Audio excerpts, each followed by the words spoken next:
샬롬 사랑하는 성도 여러분 안녕하세요. 하나님의 말씀으로 하루를 시작하는 토요일 아침입니다. 여러분 이번 주에도 사무엘하 12장부터 매일 3장씩 읽도록 하겠습니다. 사무엘하 다음에는 열왕기상입니다.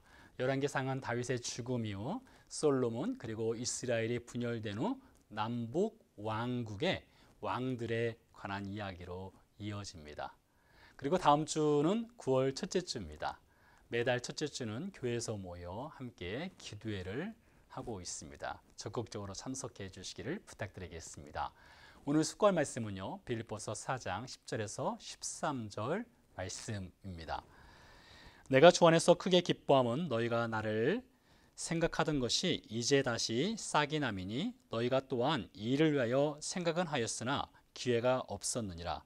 내가 궁핍함으로 말하는 것이 아니니라. 어떠한 형편이든지 나는 자족하기를 배웠노니 나는 비천에 처할 줄도 알고 풍부에 처할 줄도 알아. 모든 일 곧 배부름과 배고픔과 풍부와 궁핍에도 처할 줄 아는 일체의 비결을 배웠노라. 내게 능력 주시는 자 안에서 내가 모든 것을 할 수 있느니라. 아멘. 오늘 말씀 10절에서 바울은 빌립보 교회 성도들이 바울과 선교적 동력을 한 것에 대해 다시 한번 감사하고 있습니다. 빌립보 교회 성도들은 생각이나 말로만 바울을 격려하고 위로하지 않았습니다. 10절에서 바울이 말합니다. 너희가 나를 생각하던 것이 이제 다시 싹이 났다.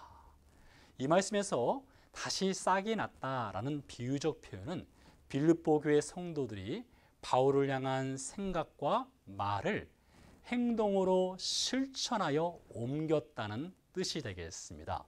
실제로 빌립보 교회 성도들은 바울의 감옥 생활을 돕기 위해 에바브로디도를 보냈습니다. 선교비를 보내서 바울을 도왔습니다. 그에 대해 바울이 기뻐하고 감사한다는 표현을 다시 한번 한 것이지요. 이어지는 말씀을 보면 11절에서 바울이 이렇게 말합니다. 내가 궁핍함으로 말하는 것이 아니니라. 어떠한 형편이든지 나는 자족하기를 배웠노니. 바울의 로마 감옥 생활은 궁핍합니다. 이것은 부인할 수 없는 바울의 현실입니다. 하지만 그 궁핍함 중에 바울은 스스로 만족하는 생활, 자족을 배웠다라고 말하고 있는데요.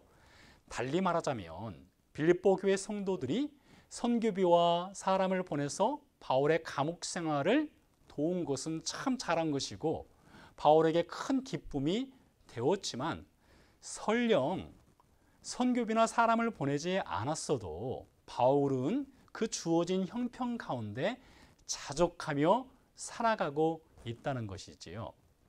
자, 12절에서 바울은 좀 더 구체적으로 어떠한 형편이든지의 예를 들어 말하고 있습니다. 바울에게 비천할 때가 있었습니다. 풍부할 때가 있었습니다. 배부를 때가 있고요. 배고플 때가 있습니다.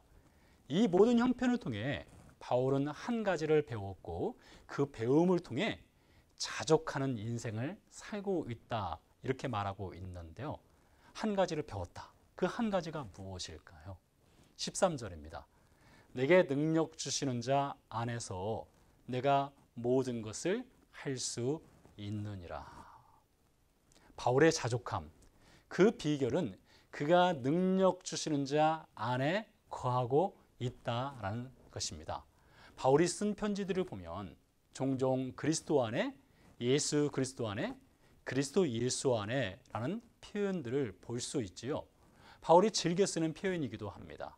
바울은 in Christ의 성도였습니다.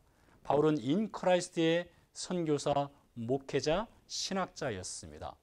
바울은 자신에게 주어진 형편을 운명으로 받아들이고 체념하거나 자포자기하지 않습니다.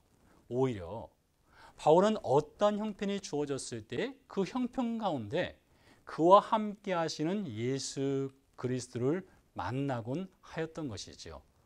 홀로 있지 않고 함께 계신 예수님 안에 있었던 것입니다. 그로 인해서 바울은 자족한다 한 것이지요. 여러분, 바울이 어떻게 예수님을 만났습니까?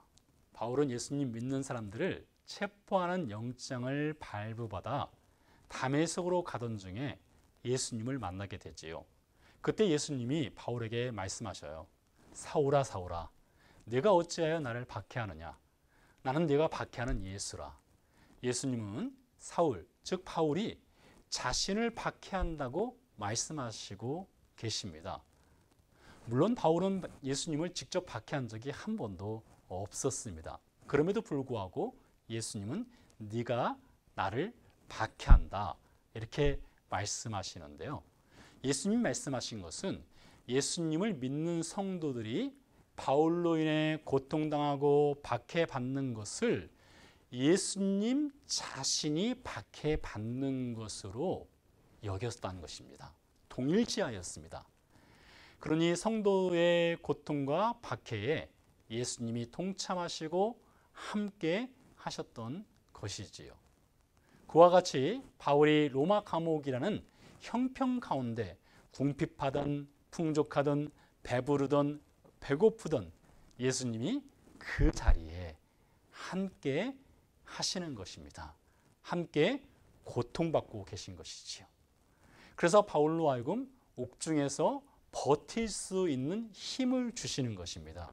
그것이 바울에게 기쁨이 된 것이고요. 능력이 된 것이고요. 그래서 자족하는 삶을 살아가고 있다. 이렇게 고백할 수 있게 된 것이지요. 다윗도 비슷한 고백을 시편 23편에서 합니다. 내가 사망의 음침한 골짜기를 다닐지라도 해를 두려워하지 않을 것은 주께서 나와 함께 하심이라. 사망의 음침한 골짜기에서 꺼내주는 하나님을 찬양할 수도 있겠죠. 그러나 그 골짜기를 거닐게 하시되 홀로 걷지 않고 함께 걸어가시는 하나님으로 인해 두려움을 이겨내고 앞으로 나아갈 수 있고 자족할 수 있는 삶, 그것을 다윗도 배웠습니다. 사랑하는 성도 여러분, 지금 우리의 형편은 우리가 능력 주시는 예수님을 더 깊이 배우고 주님의 함께 하심을 체험할 수 있도록 주어진 시간이 되기도 합니다. 우리가 당하고 있는 형편 가운데 능력 주시며 함께 하시는 예수님이 계십니다. 예수님은 우리를 멀리 떠나 방관하시는 분이 아니십니다. 임마누엘 하시는 분이십니다. 그분으로 인해 자족함을 오늘도 배워가는 우리 모든 성도가 되기를 간절히 소망합니다. 기도하시겠습니다. 살아계신 아버지 하나님, 감사 영광을 주 앞에 올려드립니다. 우리 성도의 삶에 어떤 형편이 주어지든지 그 형편 가운데 함께 하시는 임마누엘 하시는 예수 그리스도를 배우고 경험하며 그로 인해서 기쁨과 자족의 간증이 있게 해 주시옵소서. 감사드리며 예수 그리스도 이름으로 기도드렸습니다. 아멘. 네, 이제 이어서 개인 기도로 돌아가시겠고요. 다음 주는 교회에서 모여 함께 기도회를 하도록 하겠습니다. 감사합니다. 안녕히 계세요.